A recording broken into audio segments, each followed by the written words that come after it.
If we have learned anything about the dictatorship of Syria's President Assad during 12.5 years of waging war against his own people, it is that his regime's cruelty knows no bounds. Well, tonight we can reveal how a hospital, of all places, is being used as a torture centre and as a secret clearinghouse for the bodies of dead or dying political prisoners. In the latest of his exposés of Syrian war crimes as President Assad re-emerges on the world stage, Rohit has spoken to two of those who somehow survived. Their accounts are understandably distressing. These images, filmed covertly, show the hospital at the heart of Assad's murder machine. The unexceptional facade of a place called Tishreen, where care is just a cover for the killing by soldiers, by doctors, and by nurses. We're far from Damascus, but it's in Frankfurt where our investigation begins. We're about to hear a story of sadism and survival. I've decided to hold these memories and keep it inside me until I found a way. Adam has agreed to tell us what he saw during his 2 weeks in Tishreen. We could say it's not a hospital in the first place, it's just a slaughterhouse. When one of the nurses came to me and she see my feet bleeding at that time, and she told me, okay, I will gonna help you. And she brought like a medical Forceps. a forceps, and she started to shovel it inside my feet. And I was just holding my scream. So this was a nurse, a medical nurse, The nurse. who'd taken the forceps Yes. and shoved it into your open wound. Inside my foot, inside my feet, the bones was outside. And they're starting to telling us, you look like a terrorist. You're a piece of shit. You are like assholes. At that time, I was like just a skeleton. I was nearly 40 kilo. So I was totally shocked. I thought, okay, we have expected this from the soldiers, from the military, but these are nurses. These are doctors. The doctor looked at me and he told me, you will be dead in a few days. And he have like a sharp knife, medical knife, and he just stashed me in my chest. He stabbed you in the He chest. stabbed me in my chest, in the left side. And I've seen that there's a scar still there. I still have the scar. He told me, you will be dead in a few days. So at this point, you've been stabbed by a doctor. By the doctor. And You've had a nurse who has taken forceps and buried them. Yes. And you must be hoping that at some point you're going to find a medic who is going to do the right thing and give you treatment. Actually, my hoping was to be dead outside of the hospital. We've now learned from a senior source of one of the reasons the regime chose Tishreen.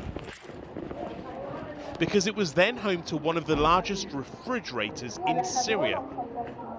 Situated in the mortuary, not far from where prisoners were held, it was considered the perfect spot to store bodies.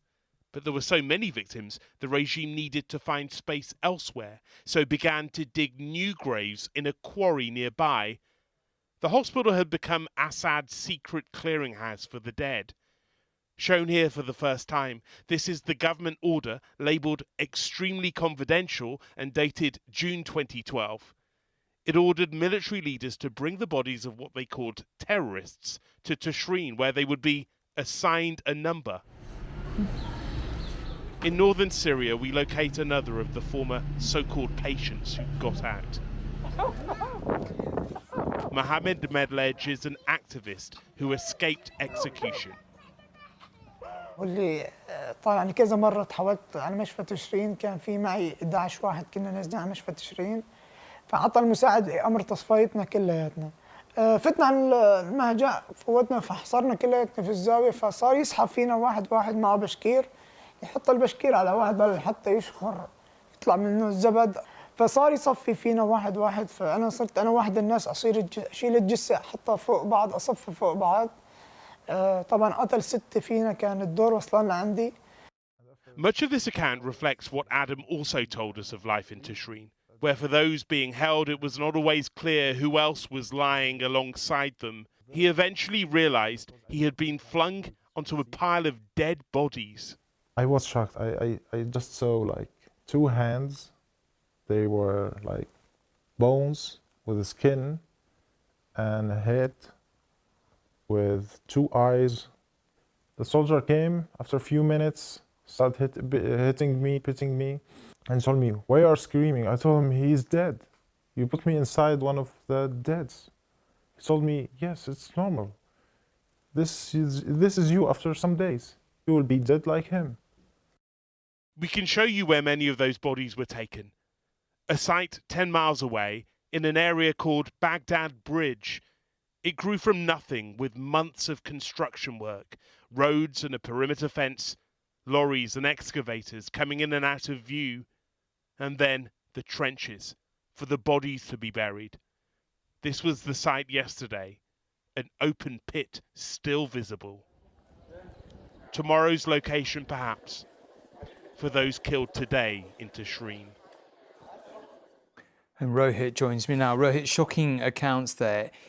What pressure is being put on the Assad regime? Well, not a great deal, Tom, and that's part of why Mohammed and Adam spoke to us, despite the risk to them, despite the risk to their families back in Syria. The backdrop to all of this is the so-called normalization process.